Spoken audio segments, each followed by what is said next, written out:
सबसे पहले तो यहाँ पर जितनी मिडल ईस्ट की टेंशन बढ़ती हुई नज़र आ रही है, उसको लेकर के सबसे पहले बातचीत शुरू करना चाहेंगे। अंकित सर, ये हफ्ता काफ़ी ज़्यादा इम्पोर्टेंट है कमोडिटीज़ के लिए, ख़ास करके सोने-चांदी की चाल को लेकर के, क्योंकि कई सारे इवेंट्स होने वाले हैं। सबसे पहले तो हम यही समझना चाहेंगे कि अभी ये जो सीज़ फायर का जो पीरियड है, ये जो एंड होने के कगार पर है आने वाले 1 से 2 दिन में। आपका नज़रिया क्या बन रहा है सर? अब कुछ बात बनेगी? देखिए मैम, मार्केट की जो कंडीशन है वहाँ पे सारी सारी उथल-पुथल है और यूएस ने और ईरान ने तो इस समय बिल्कुल तमाशा मचा रखा है पूरे मार्केट के अंदर। देखिए क्या है कि एक दिन बोलते हैं, फ्राइडे का नाइट था, मुझे पता है हुँ, कि फ्राइडे के नाइट को उन्होंने बोला कि हम 10 दिनों के लिए जो स्ट्रेट ऑफ हॉर्मोन्स है उसको ओपन कर रहे हैं, सारे के सारे हुँ, शिपमेंट्स वहाँ से निकलेंगे। क्रूड ऑयल की हुँ, प्राइसेज़ पूरी तरह से क्रैश हो गई, हमने देखा $80 के नीचे भी क्रूड ऑयल की प्राइसेज़ चली गई थी। उसके बाद हुँ, वापस से न्यूज़ आती है मार्केट के अंदर कि नहीं, नहीं, अभी हमारा बंद नहीं है, अब इसको हमने अभी बंद करेंगे, अभी आगे कंटिन्यू नहीं कर सकते हैं। और जिस तरह से ईरान की तरफ से एस्केलेशन चल रहा है, जिस तरह से यूएस की तरफ से एस्केलेशन चल रहा है, बहुत सारी न्यूज़ेज़ ये भी निकल के आ रही हैं कि ईरान के कुछ जो शिपमेंट्स हैं, उनमें भी आग लगाई गई है। तो ये जी, टेंशन्स अभी खत्म होने वाली नहीं है, अभी ये आगे और बढ़ने वाली है। आज इस्लामाबाद के अंदर मीटिंग है, होगी, नहीं होगी, वहाँ के जो ने ईरान की तरफ से कोई आ रहा है कि नहीं आ रहा है, क्योंकि अभी तक तो न्यूज़ है कि वहाँ से कोई नहीं आ रहा है। अगर कोई आ ही नहीं रहा हुँ, है, तो बातचीत क्या होने वाली है?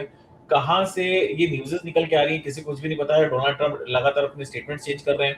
हमने देखा हुँ, लास्ट मंथ में 12 बार उन्होंने इसमें अपने स्टेटमेंट चेंज करे हैं। इसी साल महीने की बात करें, जो ये मंथ है अप्रैल के अंदर, यहाँ पे भी हमने देखा है 4 से 5 बार स्टेटमेंट चेंज कर चुके हैं। पूरा मार्केट इस समय देखा जाए तो वॉलेटिलिटी में फँस चुका है और एक सबसे बड़ी यहाँ पे अब वॉल्यूम भी कम होता नज़र आ रहा है, क्योंकि ट्रेडर्स अब हुँ, यहाँ पे इंटरेस्टेड नहीं हो रहे हैं। ट्रेडर्स को लग रहा है कि यार मार्केट के अंदर जब तक क्लैरिटी नहीं आती, तब तक हम इसके अंदर इन्वेस्ट करना थोड़ा-सा मुश्किल रहेगा। हम देख रहे हैं क्रूड ऑयल के प्राइसेज़ जहाँ पे ₹800-800 के movement with in a minutes हो जाते हैं, या फिर ऊपर में अपर सर्किट या लोअर सर्किट पे मार्केट खुलता है, वहाँ पे ट्रेडर्स के लिए कोई अपॉर्च्युनिटी नहीं मिल रही है। मुझे लगता है कि ये वाला जो सिनेरियो है, काफ़ी टेंशन हुँ। वाला है। जब तक ये सॉल्व नहीं होता है, तब तक मुझे लगता है कि ट्रेडर्स को थोड़ा सावधान रहे तो ज़्यादा बेहतर है। क्या निकल के आएगा अगले 2 से 3 दिन में, ये तो ईरान और डोनाल्ड ट्रम्प ही जानते हैं क्या निकलना है, क्या नहीं करना है। लेकिन जब तक ये कुछ क्लैरिटी नहीं लेके आते हैं, तब तक मुझे लगता है कि ट्रेडर्स को सावधान होके रहना बहुत ज़रूरी है। चलिए, हाँ, ये भी काफ़ी ज़्यादा इम्पोर्टेंट है, प्लस अभी जिस तरीके से कई सारे इवेंट्स भी आने वाले हैं, ऐसा यूएस की तरफ से भी जो इम्पोर्टेंट डेटाज़ इस हफ्ते आने वाले हैं, प्लस चीन की तरफ से भी जिस तरीके से मॉनेटरी पॉलिसी को लेकर के इंटरेस्ट रेट को लेकर के जो खबरें निकल कर के आ रही हैं, उस पर भी काफ़ी ज़्यादा कॉशियस रहने की ज़रूरत लग रही है। आपका नज़रिया सर क्या है? किस तरीके के डेटा को आप एक्सपेक्ट कर रहे हैं? देखिए, रिटेल सेल्स का डेटा कल काफ़ी इंपॉर्टेंट रहने वाला है, उसके बाद पीपीआई का डेटा भी आएगा, उसके बाद जब हम बात करेंगे आगे इसी मंथ के एंड सॉरी नेक्स्ट मंथ के एंड में हमारे पास में वापस से फेड की बैठक होगी। तो जी। यूएस के ऊपर तो फोकस रखना है, मैं ये मना नहीं कर रहा हूँ कि यूएस की इकोनॉमी पे फोकस नहीं रखना है। हमने देखा 3.4% वहाँ पे इन्फ्लेशन हो चुका है। अब हुँ, इंटरेस्ट रेट कट होने की बात नहीं हो रही है, अब इंटरेस्ट रेट बढ़ाने की बात हो रही है। अब इंटरेस्ट रेट बढ़ाते हैं, नहीं बढ़ाते हैं, ये बहुत सारे मैटर्स करेंगे। देखिए, क्रूड ऑयल की प्राइसेज़ हुँ, डबल हो चुकी हैं, उसके कारण जो इंटरेस्ट जी। रेट है वो बढ़ाना नहीं बढ़ाना ये एक अलग मैटर हो गया, लेकिन इन्फ्लेशन बढ़ता हुआ नजर आ रहा है। हुँ, इन्फ्लेशन अगर इसी तरह से कंटिन्यू रहता है, आगे अगर और बढ़त रहती है इन्फ्लेशन में, 3.4% की जगह ये 4% तक अगर जाता हुआ नजर आएगा, तो आप मान के चलिएगा कि जो इंटरेस्ट रेट है वो बढ़ाने की बात आ जाएगी। अगर इंटरेस्ट रेट बढ़ाने की बात आई, तो गोल्ड एक्सपेक्टेड है कि वहां से नीचे आना चाहिए, थोड़ा सा प्रेशर में आना चाहिए। लेकिन अगर मैं हुँ, ओवरऑल सिचुएशन देखूं कि अगर इंटरेस्ट रेट बढ़ाते हैं, तो सीधा इम्पैक्ट पड़ेगा उनकी ट्रेजरीज पे, उनके सीधा इम्पैक्ट पड़ेगा उनके डेट पे। डेट उनका बढ़ता नजर आएगा। अभी वो $1 ट्रिलियन पर मंथ से ज्यादा वो पे कर रहे हैं। अभी इतनी ज्यादा वो इनकी जो डेट है वो बढ़ता जा रहा है, $39 ट्रिलियन के आसपास उनका डेट हो चुका है। और अगर ये इंटरेस्ट रेट बढ़ाते हैं, तो बहुत जल्दी हम $40 ट्रिलियन को क्रॉस करते हुए देखेंगे यूएस का डेट। अगर ये चीजें होती हैं, तो ये गोल्ड के लिए पॉजिटिव होता नजर आएगा। इतनी जल्दी कोई गिरावट हमको देखने को नहीं मिलेगी। जल्दी गिरावट हमें देखने को नहीं मिलेगी। लेकिन सर, जिस तरीके से मार्केट काफ़ी ज़्यादा अनसर्टेन है, गोल्ड और सिल्वर के प्राइसेस उतना ज़्यादा सरप्राइज़ नहीं कर पा रहे हैं। हमने देखा भी कि अपसाइड है भी, लेकिन एक लिमिट में हमें देखने को मिल रहा है। गोल्ड के प्राइसेस की अगर हम बात करें तो 1,53,000, हमने लास्ट सेशन में भी जब सर बात करी थी तो 1,50,000 और इसी के आसपास जो है वो प्राइसेस हमें चलते हुए नज़र आए। तो लग रहा है कि मीटिंग एक बार हो जाए, उसके बाद हमें प्राइसेस में जो है कुछ अपसाइड मूवमेंट आते हुए नज़र आएगा? देखिए, सबसे बड़ी चीज़ यहाँ पे है कि हमने दिसंबर और जनवरी में जो तेज़ी देखी थी, जो जी। मूवमेंट्स मार्केट में देखे थे, अब लोगों की हैबिट हो गई कि उतने ही मूवमेंट हमें हुँ, ज़िंदगी भर देखने को मिले। उतनी ही हुँ, तेजी, उतनी ही मंदी हमें देखने को मिले, तो ऐसा नहीं होता है कि मार्केट है, जी। कहीं न कहीं स्टेबिलिटी भी आनी ज़रूरी है। अगर अनस्टेबल मार्केट हुआ तो इसकी वैल्यू पूरी-पूरी खत्म हो जाएगी। ट्रेडर्स अगर लगातार इसके अंदर लॉस करते रहे या फिर हेवी लॉस करते रहे, तो उनको डेफिनिटली कुछ नहीं मिलेगा। सराफा हुँ, ज्वेलर्स को कोई ट्रेडिंग करने का अपॉर्च्युनिटीज़ नहीं मिलेंगी। जो इंटरनेशनल सेंट्रल बैंक्स हैं, उनके लिए भी ज़रूरी है कि मार्केट के अंदर स्टेबिलिटी आए, क्योंकि अनस्टेबल मार्केट अगर है, तो वहाँ पे कमाई के मौके ज़रूर मिलते हैं, लेकिन जो अर्थव्यवस्था है, वो खराब होती नज़र आती है। तो हुँ, स्टेबिलिटी चाहिए, जितना हम एक्सपेक्टेशन कर रहे थे मार्केट में। मैंने बहुत सारी न्यूज़ देखी, 4 लाख चांदी कब आएगी, साढ़े 3 लाख चांदी कब आएगी, गोल्ड वापस से 2 लाख रुपए कब आएगा। देखिए, समय लगता जी। है सब चीज़ में। हमने जो फोमो देखा था लास्ट 3 साल से, उसके बाद हमने अब यहाँ पे स्टेबिलिटी देखी है। ये स्टेबिलिटी मुझे लगता है कि थोड़ा-सा लंबी चलने वाली है, जो कि हुँ, इकोनॉमी के लिए, गोल्ड प्राइसेस, सिल्वर प्राइसेस के लिए काफ़ी अच्छा है। चलिए ठीक है सर, अब ये भी समझना चाहेंगे कि स्टेबिलिटी आती हुई तो नज़र आ रही है। आपने कहा गिरावट भी हमें बहुत जल्दी देखने को नहीं मिलेगी। अगर हम मैक्सिमम अपसाइड की बात करें तो गोल्ड में आप मैक्सिमम कितना देख रहे हैं टारगेट्स? देखिए, मैंने आपको पहले भी बताया था, आपके चैनल पे मैंने बात करी थी कि गोल्ड सिल्वर रेशियो को ध्यान रखना बहुत ज़रूरी है। अगर ये 90 के ऊपर रहता है तो हम सिल्वर बाय करके चलते हैं, अगर ये 60 के नीचे है, तो अपना सिल्वर का प्रॉफिट निकाल के गोल्ड के अंदर इन्वेस्ट करना ज़्यादा बेटर रहता है। आपने बात करी ऊपर में कहाँ तक लग रहा है, तो अभी मुझे एक टाइम पे एक रेंज में ही लग रहा है। ऊपर में 1,60,000, 1,65,000 और नीचे में अगर बात करूँ तो 1,45,000, 1,40,000 इसी की रेंज में अगर मोटा-मोटा बोलें तो 1,40,000 से लेके 1,65,000 की रेंज में आपको ये ट्रेड करता नज़र आएगा। छोटा-मोटा रेंज नहीं है, ₹25,000 का रेंज है। लेकिन आज की तारीख में लोगों को ये छोटी-मोटी रेंज लग रही है कि यार 2 लाख रुपए का इतनी जल्दी आ जाएगा। तो मुझे लगता है हुँ, टाइम बीइंग अभी इंतज़ार करिए। अभी एक रेंज में ही चलता हुआ नज़र आएगा। नीचे में 1,40,000 ऊपर में 1,65,000 इसी की रेंज में ही घूमता हुआ नज़र आएगा। जो ज्वेलर्स हैं या फिर जो एमसेक्स ट्रेडर्स हैं, वो ऑप्शन अगर राइट करके चलेंगे तो ज़्यादा बेटर रहेगा। वहाँ पे अपॉर्च्युनिटीज़ आपको ज़्यादा मिलते हुए नज़र आएँगी। थोड़ा-सा लेकिन कॉशियस होके क्योंकि मूवमेंट रहेगा। कोई भी एक सडन न्यूज़ आती है, हमने देखा फ्राइडे के दिन जो न्यूज़ आई थी, उसका इम्पैक्ट पड़ा। हुँ, हमने देखा 1,55,500 गोल्ड चला गया। उसके बाद में आज जी। वापस से हम क्रैश होते हुए देख रहे हैं, 1,53,000 के आसपास वापस ओपन हुआ और अभी 1,53,500 के आसपास चल रहा है। तो देखिए, हुँ, मार्केट अभी डायनामिक है। वो अगले ट्रेंड, अगली अपॉर्च्युनिटी की तरफ वो अभी वेट कर रहा है। अब यहाँ पे हमने देखा है कि नया साल चालू हुआ है, फाइनेंशियल ईयर। अभी अप्रैल का मंथ अभी जो है चल रहा है।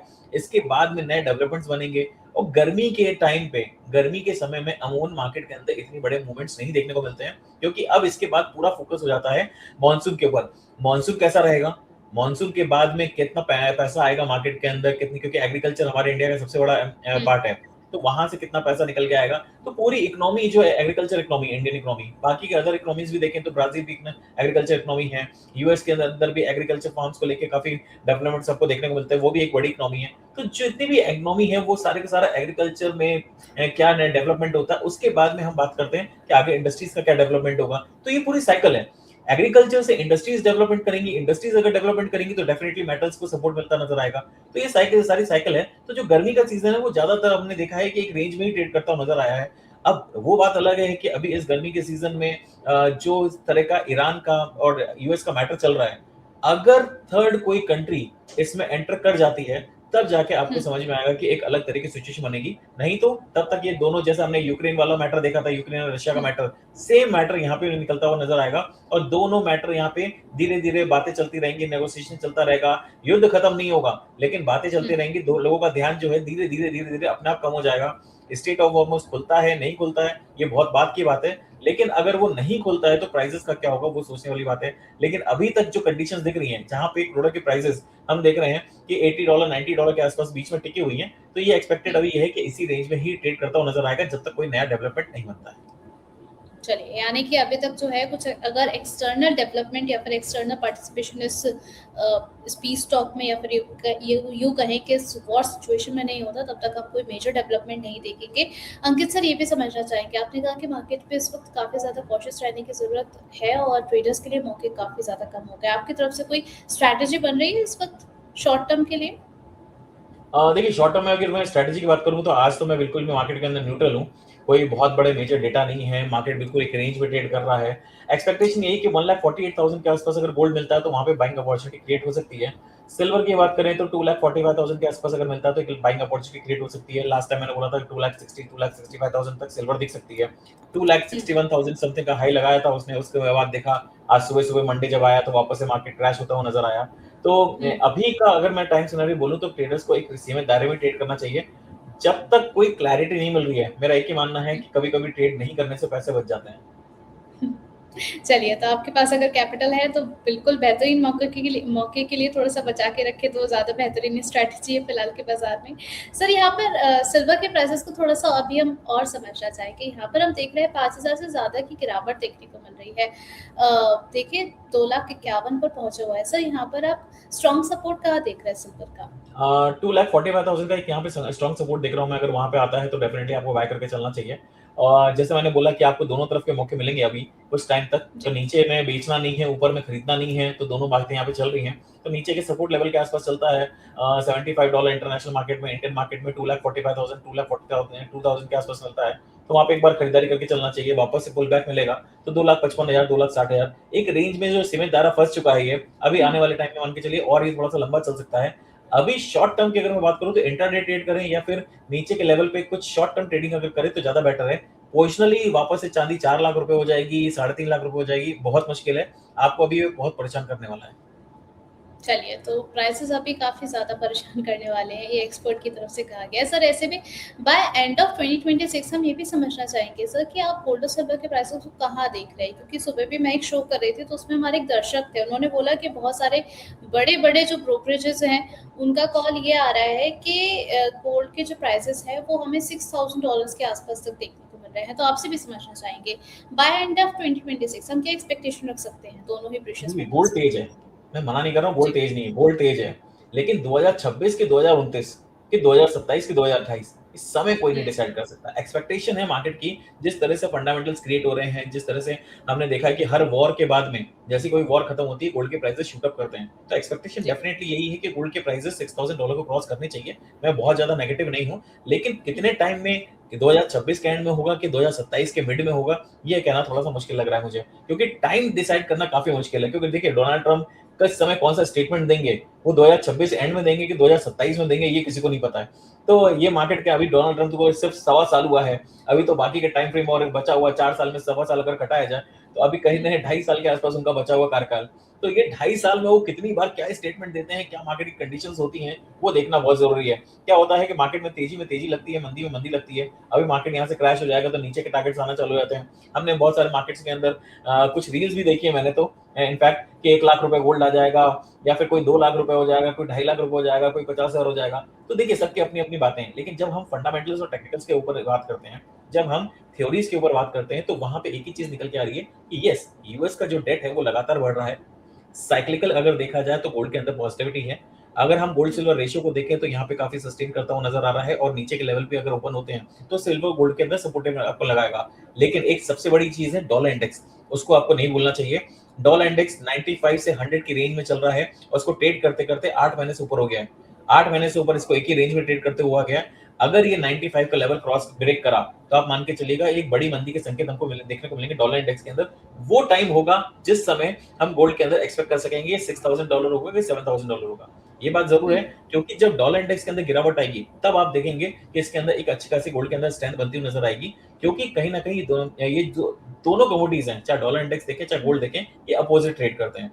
अब यहाँ पे अगर 95 का लेवल ब्रेक करेगा तो बहुत जल्दी हम 90 और 89 के लेवल्स को टच करता हुआ देखेंगे। अगर वो होगा तो डेफिनेटली हम जो गोल्ड प्राइसेस हैं वो 6,000 और 6,400 के लेवल को क्रॉस करता हुआ देख पाएंगे।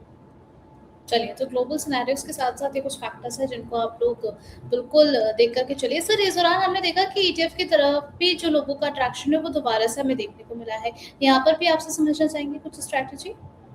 देखिए ईटीएफ का जो अट्रैक्शन है वो थोड़ा कम हुआ था जब मार्केट के अंदर शार्प डाउनफॉल देखने को मिला था। एक जी। लाख साठ हजार से, देखिए 1,85,000 तो किसी ने देखा नहीं है, क्योंकि वो तो एक दिन का खेल था। बाकी एक सेंटीमेंट था कि 1,60,000 गोल्ड है। तो 1,60,000 से जिस तरह से गिरावट देखने को मिली 1,30,000, तो वहां पे सेंटीमेंट्स बिगड़े थे। लेकिन जैसे जिस स्पीड में इसने रिकवरी करी है 1,50,000, और अक्षय तृतीया के दिन, जो मैंने लास्ट टाइम भी आपसे बोला था कि इस बार के अक्षय हुँ। तृतीया पे बहुत अच्छी खरीदारी देखने को मिलेगी, और ऑफ कोर्स हुँ। देखने को भी मिली है। तो यहाँ पे एक सेंटीमेंट क्रिएट हुआ है, एक साइकोलॉजिकल लेवल क्रिएट हुआ है कि अब गोल्ड 1,50,000 हो चुका है, अब यहाँ पे बाइंग करी जा सकती है। बहुत बड़ी गिरावट आएगी तो भी हम इसको संभाल लेंगे, क्योंकि आगे आने वाला जो भविष्य है वो गोल्ड का काफी तेज है। अगर इस तरह की सिचुएशन होती है तो डेफिनेटली यहाँ पे सेंटिमेंट्स बदले हैं और ईटीएफ के अंदर निवेश होना चालू हो गया। अक्षय तृतीया की सर आपने बात करी है अभी, उस दौरान था कि आई थिंक आपके साथ टाइम शेड्यूल हमारा जो था वो उस दिन नहीं हो पाया था, तो हम एक डेटा डिस्कस कर रहे थे सर।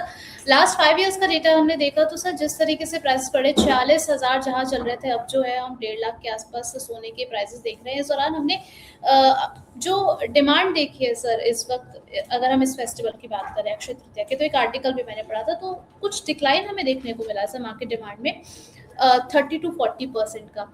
आपको लग रहा है कि जिस तरीके से प्राइसेस बढ़ रहे हैं, आने वाले नेक्स्ट फेस्टिवल के बारे में जब हम लोग डिस्कशन कर रहे होंगे तो ये और ज्यादा कम हो जाएगा? देखिए, बिल्कुल आपने सही बोला है कि जेब पे बहुत भारी पड़ा है। हमने 5 साल में देखा है गोल्ड के प्राइसेस जी। $47,000 से आज 1,55,000 रुपए पे इस बार अक्षय तृतीया पे बिका है। सिर्फ 1 जी। साल की अगर बात करें तो 97,000 94,000 का रेट था पिछले साल में, और इस बार भी यहाँ पे हमको बढ़त देखने को मिली है। सिर्फ 3 साल की अगर बात करें तो 3 साल में ही जो है 300% से ज़्यादा का रिटर्न देखने को मिला है। 47,000 से अगर बात करें तो वो कंटिन्यूअसली बढ़ता हुआ नज़र आया है। तो जेब पे प्रेशर बढ़ा है, इतनी जल्दी इनकम्स किसी की नहीं बढ़ी हैं, लेकिन गोल्ड के प्राइसेस बिल्कुल शूट अप हुए हैं। तो यहाँ पे जो आम आदमी है परेशान ज़रूर हुआ है। कल मैंने बहुत सारी ज्वेलरी स्टोर्स पे देखा है जहाँ पे न्यूज़ेज़ में सुन रहा था, सिल्वर की डिमांड अब बहुत ज़्यादा निकल के आ रही है। मार्केट के अंदर सिल्वर, क्योंकि एक अल्टरनेटिव रूप में इसको देखा जा रहा है, तो और एक 9 कैरेट ज्वेलरी है, उसके अंदर भी अब लोगों का रुझान बढ़ रहा है, क्योंकि शादी में तो देना ही है। बाकी अगर गिफ्टिंग की बात करें तो अब गिफ्टिंग के चलन में डेफिनिटली अब गोल्ड नहीं आने वाला है।